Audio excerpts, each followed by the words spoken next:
know that the very first assembly of photographs to create a motion picture was a 2-second clip of a black man on a horse? And that man is my great-great-grandfather. Great. There's another great-grandfather.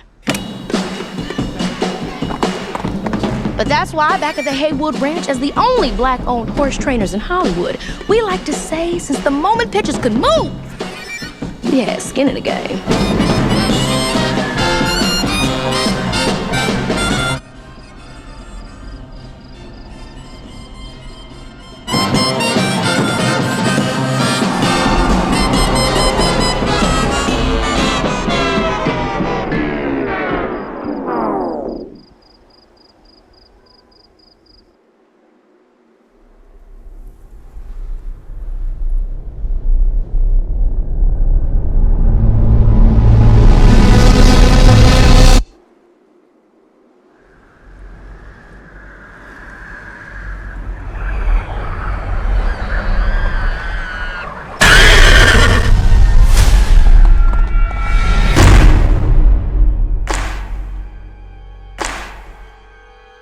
What's a bad miracle?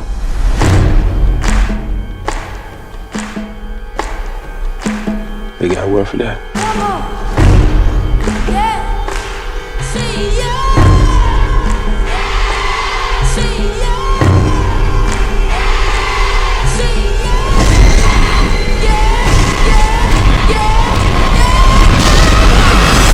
Yeah, nah.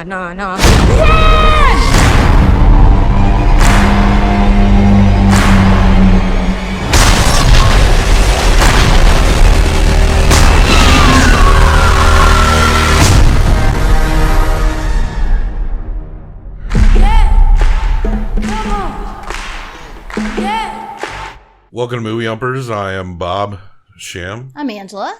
And it is Halloween Humpfest. Yes. I don't know what our day-to-day personal styles or my facial hair is going to look like. Because to do a drop every weekday in a month, you got to record quite a bit ahead. Yeah. This week's theme, aliens. Things from another planet. And we're finally getting to a Jordan Peele movie. Mm-hmm. Finally.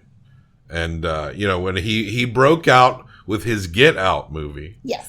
And that movie, what hit with that movie was the concept and the execution. Like the reveal. It was almost like an M. Night Shyamalan movie, but better. Better, yeah.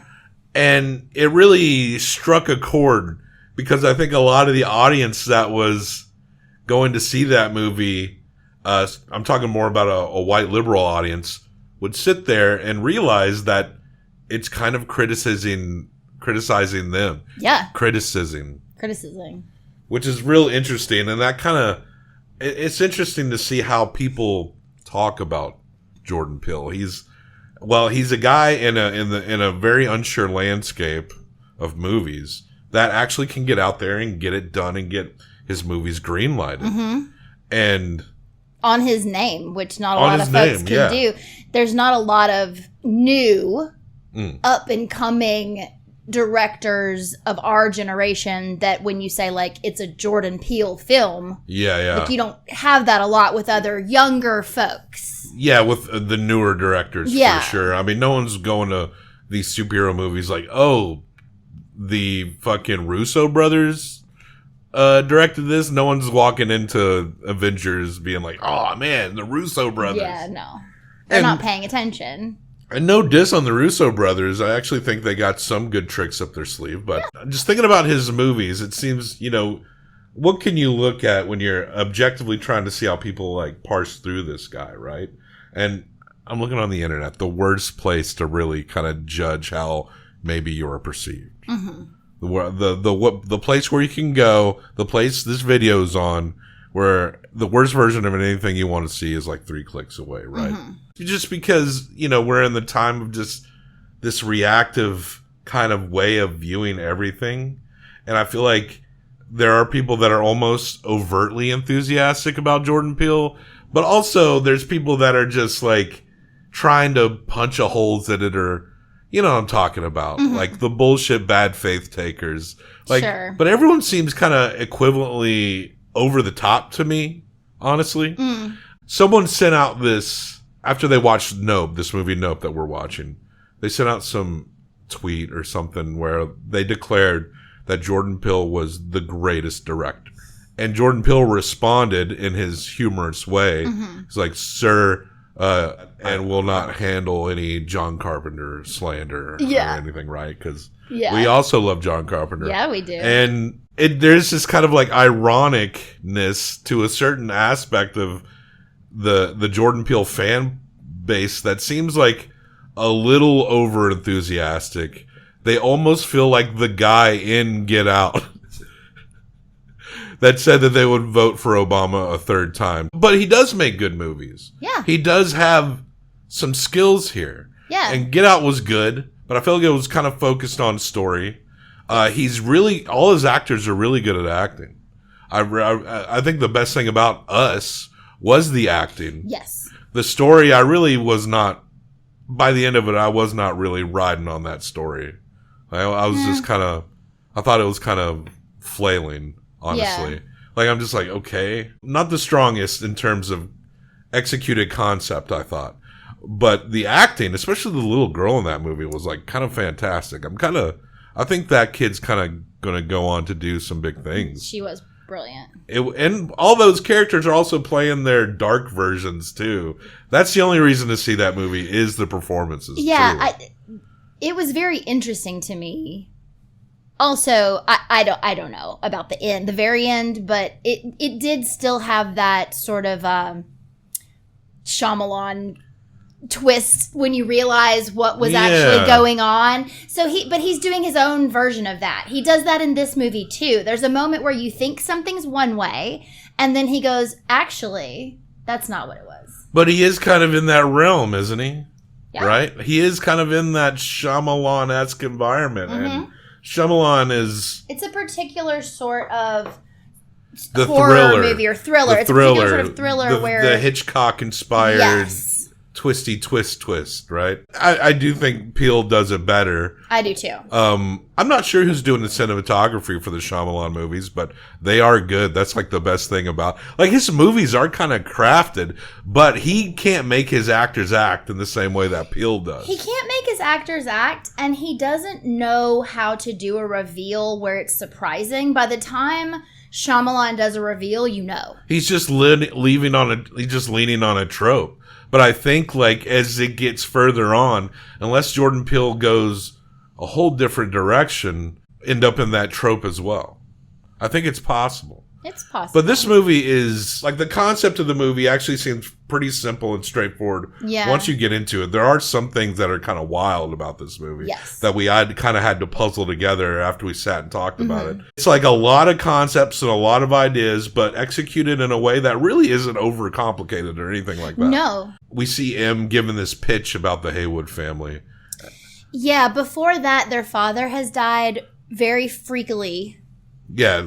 Like a metal, was it a nickel? Yeah, dropped from the sky. You ever hear, like, when people say, like, if you throw a quarter off the Empire State Building, you could kill someone. It'll go through somebody. And that's kind of... That's what this did. It fell from the clouds, a fucking nickel. And that guy was played by Keith David, classic character actor. You'll remember, I think the last time we might have saw Keith David was when we watched The Thing.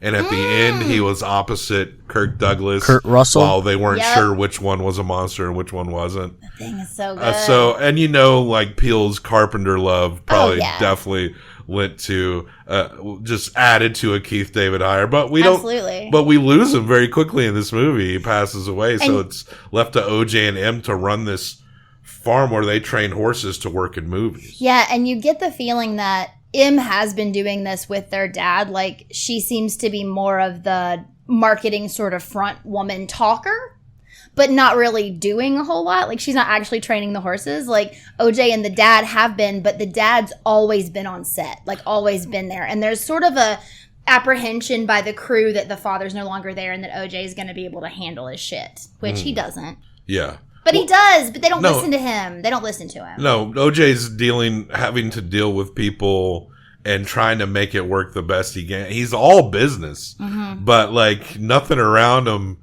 His sister is not. His sister actually, they don't say it explicitly, but I think she's playing someone who is like maybe ADD or ADHD or something. I could like see that. She's very much like all over the place. M is more of the talker when we see her when they're trying to set up the safety measures for a shoot.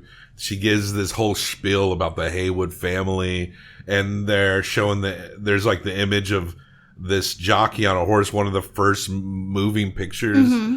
Now, I was hoping that the Haywoods would maybe be based on an actual family. I was going to ask you because I didn't look it up. But it is not. Okay. But I kind of like the idea of the Haywoods and kind of hope that they were real.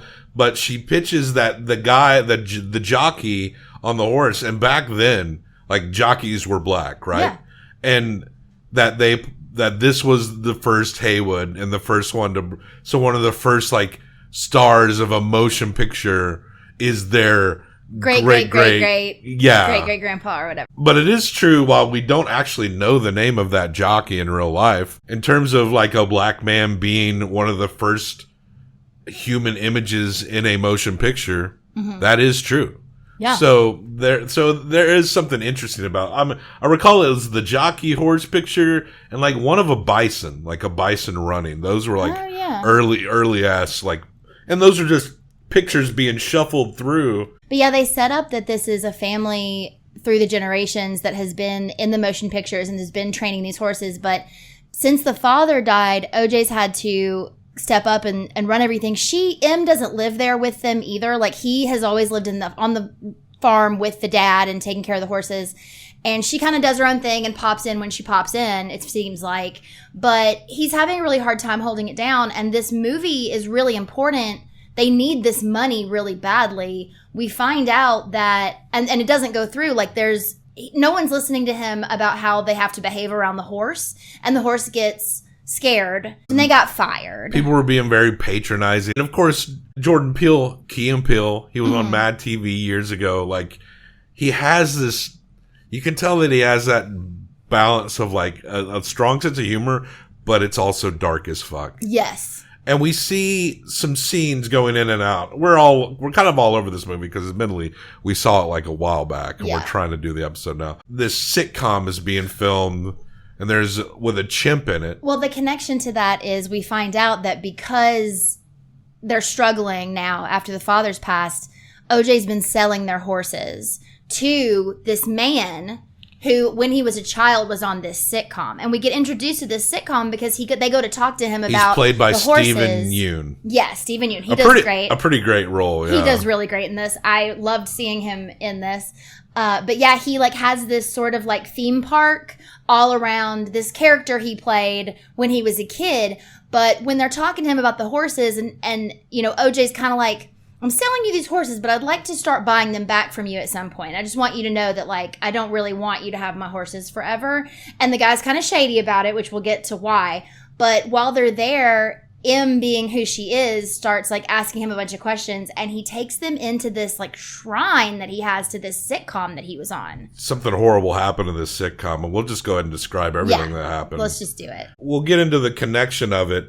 But admittedly, it felt so tonally separate from the rest of the movie. Yeah.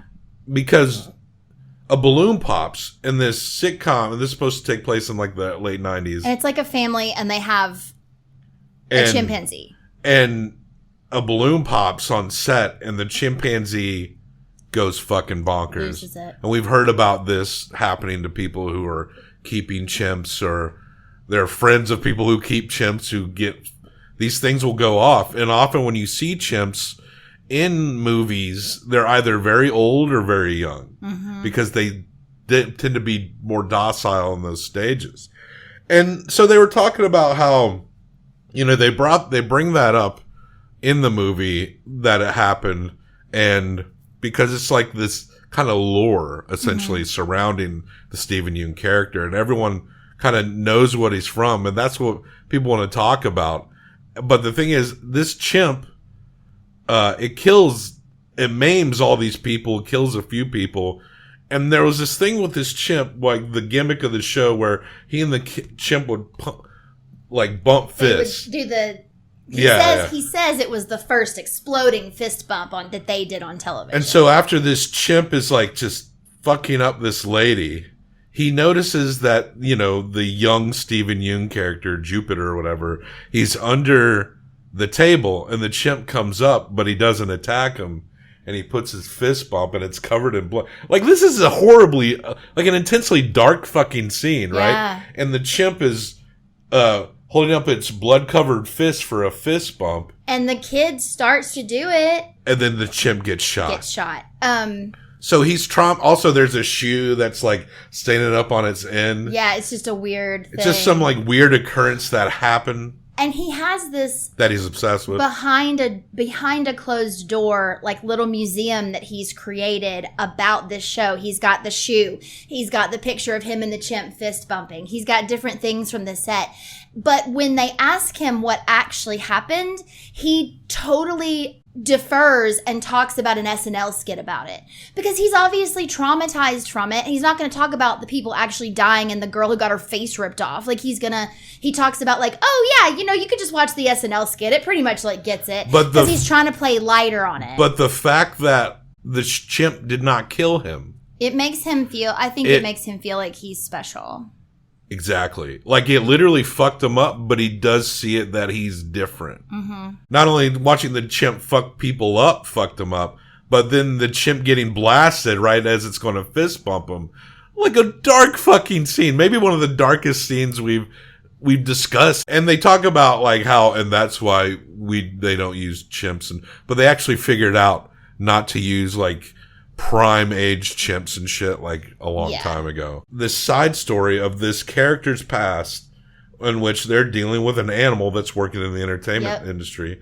Then it does something unexpected. Then you got the Haywoods, OJ and M, also played by Daniel Kaluuya and Keke Palmer, who train animals. And they have to train animals, you know, like in a Western where a horse has to pretend it's shot and lays on its back and get it to lay down. Yeah, when it needs so to. An undercurrent of exploitation through animals and people who are working with animals, the hubris, the things that can go wrong. So that's kind of where we're centering her out. But shit's been getting weird. Yeah, they've been seeing things in the sky. And things have been falling from the sky. That's how they killed his dad. Electronics will go out sometimes. They go to the electronics store and get this guy to help him set up all these cameras, Angel. And he just he wants to be involved with them because he does think they're looking for aliens and he wants to be involved in that. But then he's secretly, without telling them, monitoring their camera feeds. And then he comes to their house and stands there and he's like, I was right. It's not moving. Do you see it? And points at this cloud. And then they realize that there's this one cloud in the sky that never goes anywhere. And Angel kind of incorporates himself. He inserts himself so hard into the Haywoods because he's kind of into aliens and shit. Yeah. And he he wants to know more about what's going on when they're trying to figure out, because they know electronics will go screwy and they're trying to figure out positioning cameras everywhere to see anything occurring that is different. And you're seeing something kind of like a dark shape, at this point, darting through the clouds. The idea is that we're looking at a UFO, a spaceship. That's what I thought. And it'd be understanding why you thought about that. I think they want you to think that. I think he wants us to think that at first. Is it M that goes in the stables and Stephen Yeun's kids? I think it's OJ. Because she steals one of his props. They passive aggressively. She does steal one of his horses. They passive aggressively don't like each other very much, right? You could tell, there's some high-hatting between them going on. She steals one of his, horse statues because she wants to get this thing on film. And that's why they set up all the cameras. She's like, this is what's going to make us. We're going to get this thing on film. We're going to be famous. We're going to go on Oprah. We're going to get the Oprah shot, they say eventually. Oprah.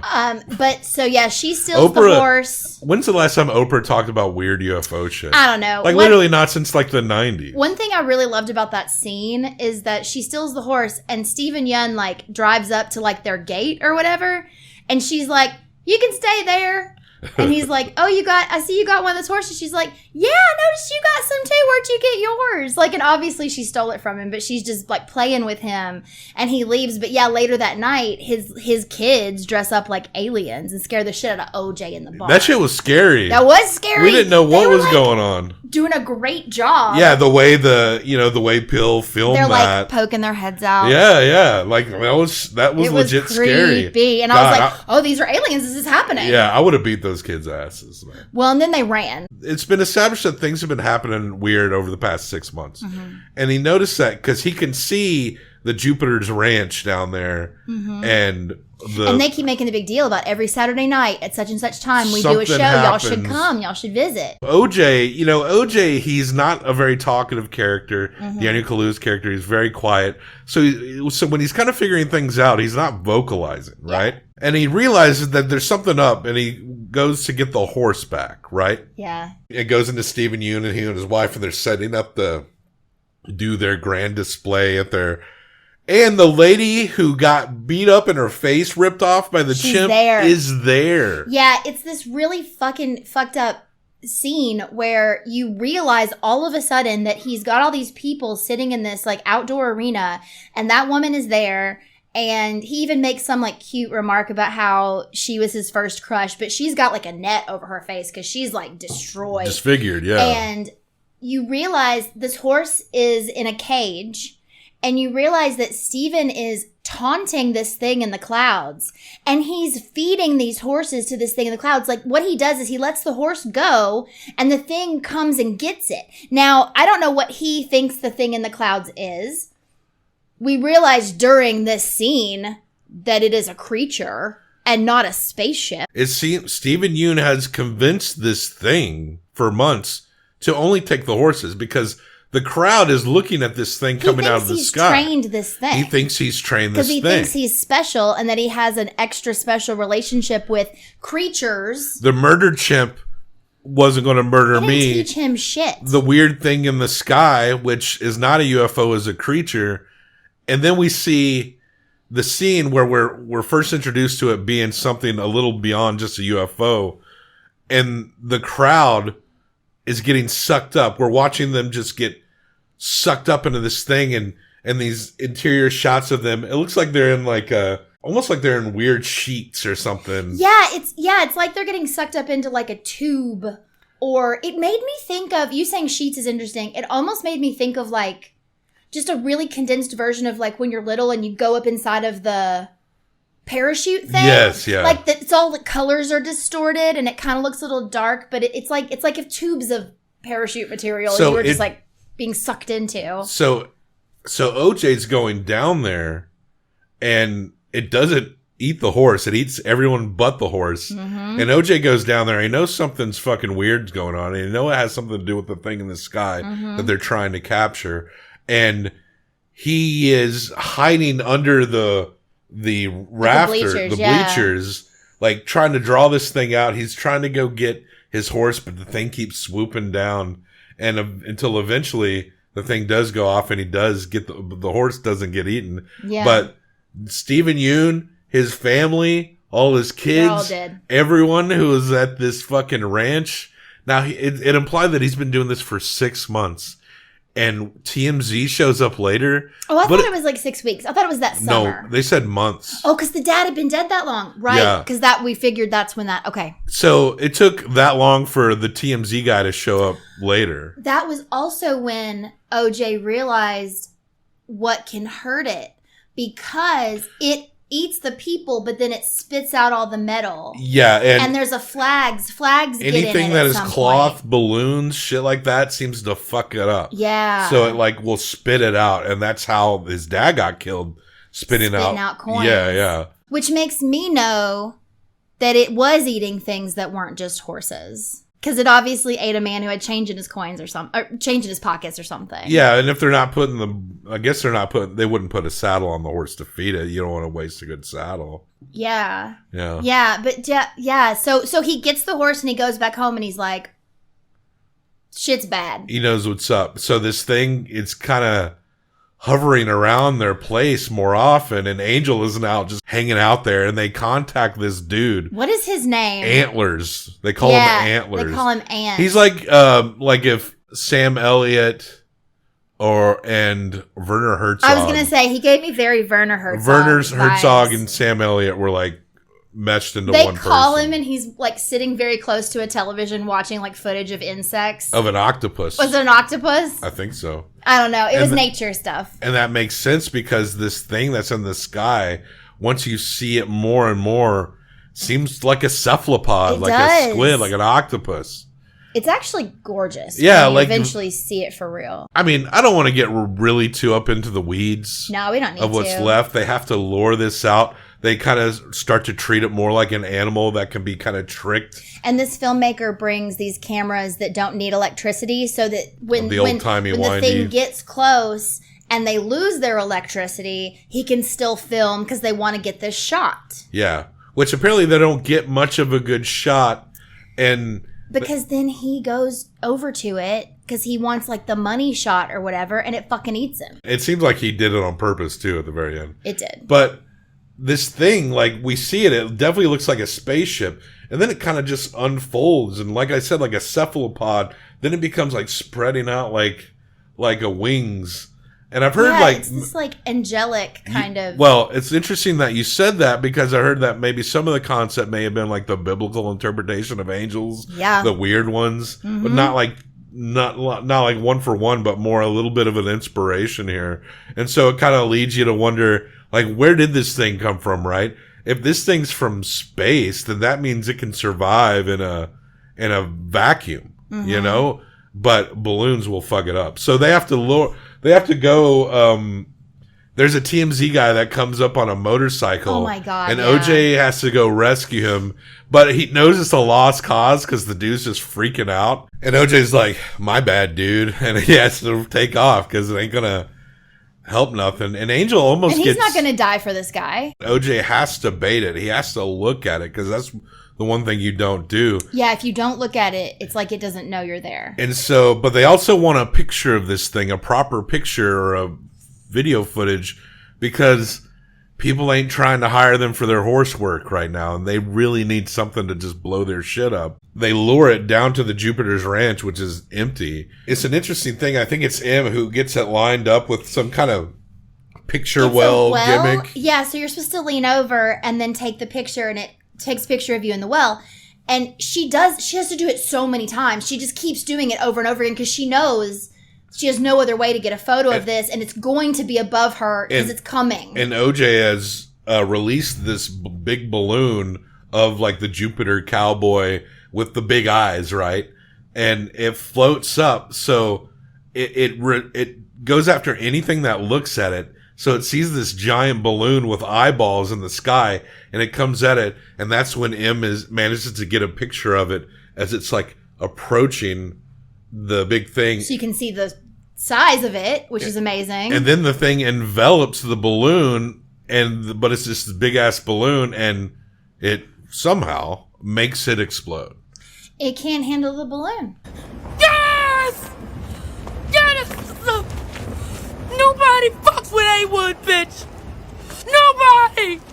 Damn it! Yeah. The balloon heard it, because they said the flags and the material heard it more than metal. It just spit metal out. I wonder what made it explode, though, I guess is what I'm saying. Yeah. Did it just pop inside of them and just... Oh, maybe. I mean, there would only be helium in it. Well, listen, the movie had to end. Yeah. And then everybody comes up. There's like policemen and whoever. But honestly, at that point, the only thing that matters is that M looks up and she sees OJ. Yeah. And he's okay. Yeah. And Angel, we think we lose Angel at one point, but he ends up being he's okay too. But yeah, that's Nope. And overall, I really liked it. I kind of liked the creature, the concept behind the creature. And I felt like this is conceptually a little tighter than, even Get Out or Us. Get Out I got. Us was a little off the rails, I felt like. But this one kind of kept things tighter in terms of the conceptual execution. The thing I've thought about the most since watching this movie is that relationship that we were talking about with the people and the animals. And so, you know, you've got Duke with the chimpanzee and then also him with this alien. And he, for some reason, like, you know, thinks he's special, thinks he knows what they're going to do. He trusts them. He thinks that, like, they've got some connection or whatever. But then you also have this family who's been raising horses for their whole lives. But these are horses. And they know how to handle horses. They train horses. Like, they love these animals, but there's a difference. Do you know what I mean? Like, they're kind of, they know that they're dealing with animals. Yeah. And so when OJ is then presented with this thing in the sky, he deals with it like an animal.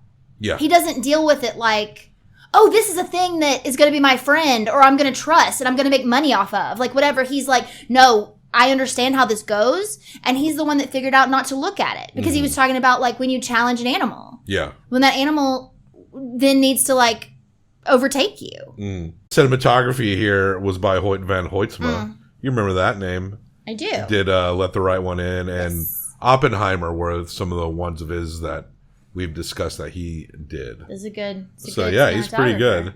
And this, I feel like I would put this up there with Get Out. I think a part of me might even like it a little better. I felt like the concept of Get Out was just so perfect for its time. But this is I don't know. This one is, like, pretty solid to me. Yeah. So we're gonna rate it. You give it 1 through 5. I give it 1 through 5 combined for best out of 10. Yeah. I think it's a pretty sound 4 movie. Yeah. I'm gonna go 3.75. Okay. That's how I'm feeling. So that is a 7.75. I think that's a good score. I do too. Out of 10. We're not going to show our listing because it's going to be a fucking mess because we're out of time here. Yeah. But yeah, Nope. The Jordan Peele's Nope. A 7.75 out of 10. Check the show notes for links and other places to find us. Did you like this video? I know this movie got talked to death like a year ago. So maybe, you know, we didn't want to go too hard on it, I guess. But what did you think of the movie? Like and subscribe for more of us talking about movies. And it's Halloween Humpfest all month long. Yeah. So if you like horror, spooky shit, hey, come right here all month long. Happy Halloween. Happy Halloween. Death to all traitors.